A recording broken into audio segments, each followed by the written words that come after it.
Shalom, welcome to Rabbi Ron in the house. I've been reading the book of Joshua, absolutely love it. Tells us here, God gave Israel all the land he'd sworn to their fathers. All of it, 100% that he promised them, he gave to them. And it says not one of their enemies withstood them. The Lord handed all their enemies over to them. And then it says this, not one of all the Lord's good promises to the house of Israel failed. Every one was fulfilled.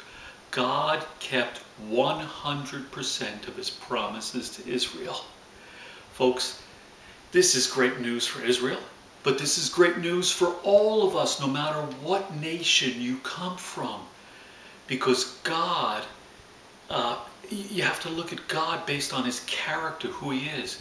It's not that God would keep his promise to one person but be unfaithful to another. God's character is at the heart and soul of who he is. Either God is faithful or God is not. God can be trusted or not.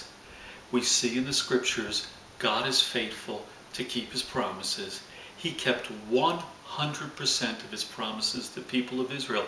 And he's continued to do so. Israel once again is a nation.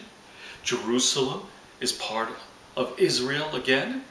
Hebrew is spoken in Israel. The language has been restored. God keeps his promises.